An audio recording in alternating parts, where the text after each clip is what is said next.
भाभी। करिश्मा, रेशमा और मनीषा 3 बहनें हैं। उनका एक भाई भी है, मयंक। मयंक अपनी बहनों को बहुत प्यार करता है, लेकिन मयंक की पत्नी सविता इस मामले में मयंक से बिल्कुल ही अलग है। वो अपनी ननदों का जितना बुरा कर सकती है उतना बुरा करती ही रहती है और अपनी ननदों पर हुक्म भी चलाती है। करिश्मा, करिश्मा, तुमने अभी तक नाश्ता नहीं बनाया? तुम्हारे भैया को ऑफिस जाने में देर हो रही है। हाँ भाभी, बस अभी बनाती हूँ। करिश्मा, तुम ये ढीलापन छोड़ दो। कल को पराये घर जाना है। वहाँ अगर तुम इस तरह से काम करोगी तो लोग क्या कहेंगे कि माँ ने और भाभी ने कुछ सिखाया नहीं। और तुम्हारी दोनों बहनें कहाँ हैं? अब रेशमा मार्केट गई है और मनीषा सो रही है। क्या? सुबह के 8 बज रहे हैं और ये महारानी अभी भी सो रही है?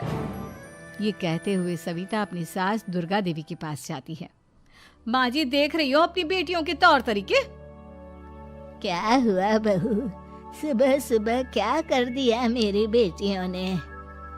अरे एक तो अभी अभी उठकर किचन में गई है, दूसरी सुबह सुबह बाहर चली गई और तीसरी अभी तक सो रही है। क्या करूं मैं इन तीनों का, मैं तो परेशान हो गई हूँ। जा जाकर उठा उसे और रेशमा से मैं बात करती हूँ। सविता सीधा मनीषा के कमरे में जाती है और उससे कहती है, महारानी जल्दी उठो, सूरज सर पर आ गया है। भाभी थोड़ी देर और सोने दो ना, मैं रात को लेट सोई थी। वो क्या ना, यूनिट टेस्ट चल रहे हैं। शराफत से उठती है या नहीं, या फिर पानी की भरी बाल्टी डालूं तेरे ऊपर? नहीं भाभी, मुझे बिस्तर में नहीं नहाना, उठती हूँ मैं।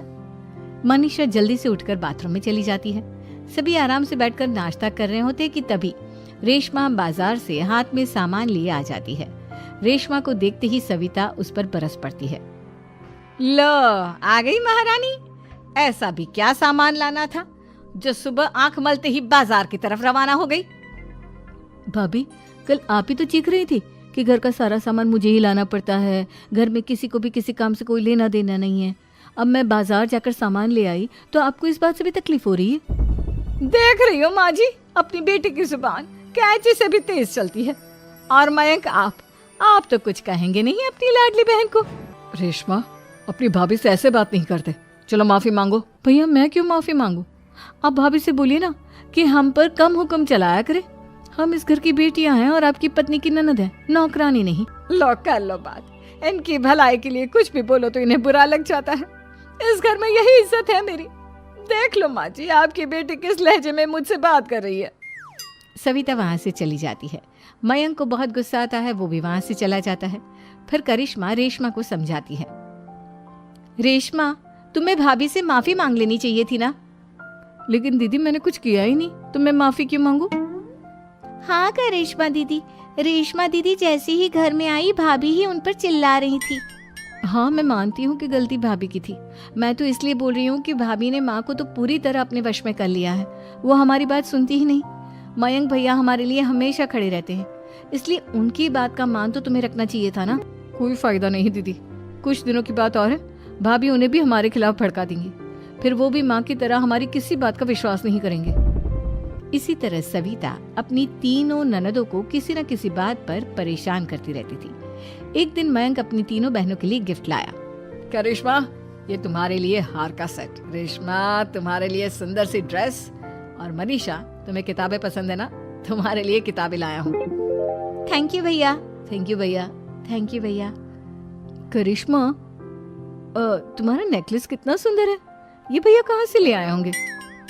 मैंने भैया को 3 दिन पहले फोन पर ये डिजाइन दिखाया था और आज भैया ये ले आए। सविता तो अपनी ननदों के गिफ्ट्स देखकर जल गई और करिश्मा का नेकलेस तो उसे भी बहुत पसंद आया था। अपनी बहनों के लिए कितना अच्छा नेकलेस लेकर आए हैं, मुझे कभी कोई गिफ्ट नहीं दिया। मैं आज ही ये हार चुरा लूंगी। रात में सविता करिश्मा का हार चुरा लेती है और इसी तरह उसे अपनी ननदों की जो भी चीज अच्छी लगती वो उसे मांगती नहीं, बल्कि रात के अंधेरे में चुरा लेती। इसी तरह दिन बीतते गए और सविता ने मयंक के दिल में भी उसकी बहनों के लिए नफरत पैदा कर दी। एक दिन मयंक ने करिश्मा और रेशमा के लिए रिश्ता देखा और ये बात उसने घर में सबको बताई। माँ, करिश्मा और रेशमा के लिए बहुत अच्छा रिश्ता आया है, वो लोग कल इन्हें देखने आ रहे हैं। आप और सविता मिलकर सारी तैयारी कर लेना। ये सुनकर करिश्मा और रेशमा खुश हो जाती हैं, लेकिन सविता सोचती है, अगर इन दोनों बहनों की शादी हो गई तो घर और बाहर का काम कौन करेगा? मनीषा तो एक नंबर की कामचोर है, उससे तो किसी बात की उम्मीद लगाना ही बेकार है। मुझे इस शादी को रोकना होगा। अगले दिन सभी लड़के वालों के स्वागत की तैयारी करने में लगे होते हैं। तभी मयंक अपनी बहनों से आकर कहता है, तैयार हो गई तुम दोनों? देखो दोनों लड़के बहुत अच्छे हैं, मैं कोई कसर नहीं छोड़ना चाहता, इसलिए तुम उनके सामने अच्छे से बिहेव करना और अपनी भाभी से लड़ने मत लग जाना। करिश्मा, तुम वो नेकलेस पहन लो ना जो मैं तुम्हारे लिए लाया था। भैया मैं बहुत देर से वो नेकलेस ढूंढ रही हूँ, लेकिन मुझे मिल ही नहीं रहा। क्या तुमने नेकलेस खो दिया? तुम्हें पता भी है वो कितना महंगा था? तुम कोई काम ढंग से नहीं कर सकती। मयंक गुस्से में वहां से चला जाता है। थोड़ी देर बाद लड़के वाले भी आ जाते हैं। वो दोनों बहनों को पसंद कर लेते हैं और रिश्ता पक्का हो जाता है। लेकिन सविता के दिमाग में तो कुछ और ही खिचड़ी पक रही थी। वो पंडित जी के पास करिश्मा की कुंडली लेकर जाती है और उन्हें पैसे देकर करिश्मा की कुंडली बदलवा देती है। जब लड़के वालों के पास करिश्मा की कुंडली जाती है तो वो दुर्गा को फोन करते हैं। बहन जी, हमने करिश्मा की कुंडली अपने पंडित जी को दिखाई थी। आपकी बेटी की कुंडली नहीं बल्कि दोषों का पिटारा है। देखिए, मैं और मेरे पति इन सब बातों में बहुत विश्वास करते हैं, इसलिए हम आपकी बेटी से अपने बेटे की शादी नहीं करा सकते। इस तरह करिश्मा का रिश्ता टूट जाता है और सभी घर वालों को बहुत दुख होता है। अब कविता सोचती है, चलो करिश्मा का तो रिश्ता टूट गया, अब रेशमा का भी रिश्ता तोड़ना है। क्या करूं? अब सविता आवाज बदलकर किसी अननोन नंबर से रेशमा के होने वाले ससुराल में फोन करती है। हेलो, मैं कौन हूँ कौन नहीं ये आपके लिए जानना ज़रूरी नहीं, बस इतना सुन लो कि रेशमा का 2 साल से किसी के साथ अफेयर चल रहा है। बस रेशमा का रिश्ता तोड़वाने के लिए सविता का इतना कहना काफी था। अब रेशमा का भी रिश्ता टूट गया। मयंक और दुर्गा देवी ने रेशमा को खूब खरी खोटी सुनाई और उससे बार बार उस लड़के के बारे में पूछने लगी। आप दोनों मुझे क्यों परेशान कर रहे हो? अरे कोई लड़का होगा मेरी लाइफ में तो मैं बताऊंगी ना, जब कोई है ही नहीं तो कहाँ से लाऊं मैं कोई लड़का?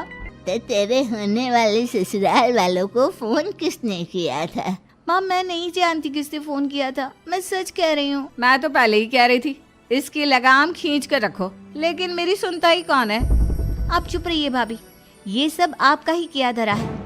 अब तीनों बहनों को विश्वास हो जाता है कि ये सब उनकी भाभी ही कर रही है। तीनों बहनें अपनी भाभी को सबक सिखाने के लिए एक वकील कर लेती है और घर में हिस्सा मांगना। देखो भैया, माँ बाप की जायदाद में जितना बेटों का हक होता है उतना ही बेटियों का, इसलिए इस घर के 4 हिस्से होंगे और हमें अपना हिस्सा चाहिए।